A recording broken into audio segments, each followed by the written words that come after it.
जी हाँ, हम आज है डग कस्बे के पास ही स्थित माधवी डैम में, और इस माधवी डैम में आसपास के 24 गांवों को पेयजल पूर्ति के लिए पानी की पाइपलाइन जा रही है। यहाँ पर पास ही फिल्टर पानी करके उनकी पेयजल पूर्ति की जाती है। ये सामने जो आप दिखाई दे रही है इस क्षेत्र के बहुत ही जाने माने सेठ थी, और फिलहाल हालांकि पिछले 7-8 साल से ये बॉम्बे में बांद्रा में अपना निवास बना रखा है, लेकिन यहाँ पर मछली पालन किया जाता है।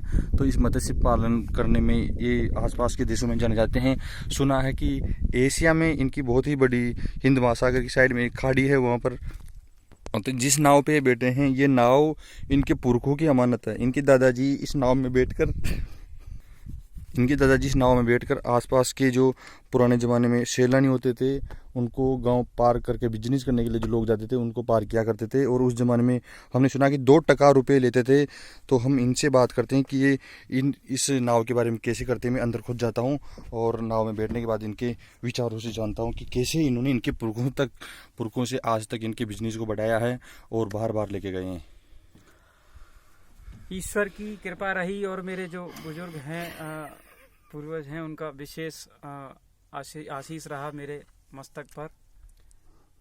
वो अपना छोटा कार्य है, इसी छोटे कार्य से हम आगे बढ़ सकते हैं। कभी भी किसी कार्य को छोटा मत समझो।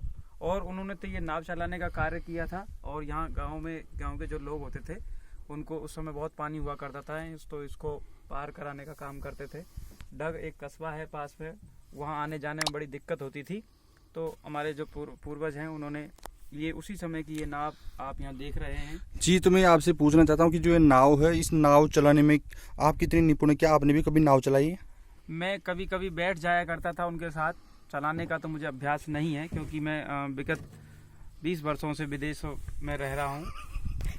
हाँ, तो ये जो पिछले 20 सालों से आप बाहर रहते हो, तो आप कितने वर्ष के अंतराल में या कितने दिनों के अंतराल में यहाँ पर आते हो? विशेष अवसरों पर मेरा यहाँ आना होता है। जैसे परिवार में कोई या मेरे पारिवारिक लोग रहते हैं, उनके यहाँ कोई शादी समारोह उत्सव, या जो हमारे भारतीय संस्कृति के विशेष पर्व हैं, दिवाली है, ऐसे पर्वों पर यहाँ पर आना होता है। तब जब भी मैं यहाँ आता हूँ तो इस माधवी डैम पर एक बार भ्रमण करने के लिए, क्योंकि यहाँ पर आके मुझे एक चैन और सुकून और शांति की प्राप्ति होती है, इसलिए मैं यहाँ अवश्य आता हूँ। और आज भी इसी कारण से आया हूँ। उस समय जो हमारे दादा परदादा नाव चलाया करते थे, तो ये उसी के अवशेष हैं। अब तो काफ़ी समय से नाव बंद लग रही है।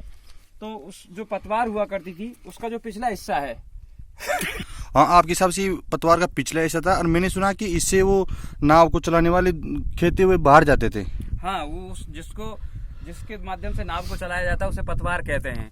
तो पतवार का अगला हिस्सा होता है वो चपटा होता है, बिल्कुल तो, ऐसा होता है जिससे पानी को काटा जा सके। पिछले हिस्सा ऐसा होता है जिसको हम इस प्रकार से पकड़ सके। ये पिछला हिस्सा ही है जो अब क्षतिग्रस्त होकर यहाँ पड़ा हुआ है, नाव में ही पड़ा हुआ है।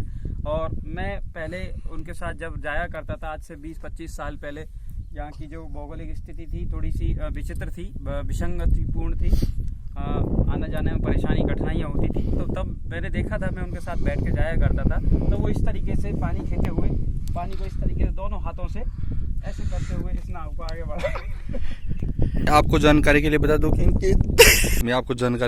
इनके दादाजी तो नाव चलाया करते थे, लेकिन इनके पिताजी थे जो, एक पिक्चर देखोगे आपने नदियाँ की पार जो पिक्चर है उसकी शूटिंग यहीं हुई थी, और यहीं से वो बैठ के गुंजा को घुमाया करते थे। तो नदियाँ की, तो आप मुझे बताइए कि नदियाँ की पार पिक्चर में आपके पिताजी ने जो रोल किया था, तो उसमें आप कितने बड़े थे तब? उस समय तो मेरी उम्र लगभग 5-7 वर्ष रही होगी, क्योंकि नदिया के पार जो फिल्म थी वो लगभग 1980 के आसपास आई थी। 82 में आई थी। 80-82 के आसपास आई थी। और मेरा जन्म जो है 1978 का है, तो इस मान लो 4-5 वर्ष की मेरी उम्र रही होगी।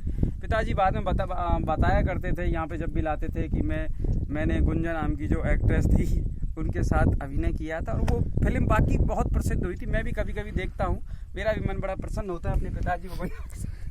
आप जरा वो संभाल के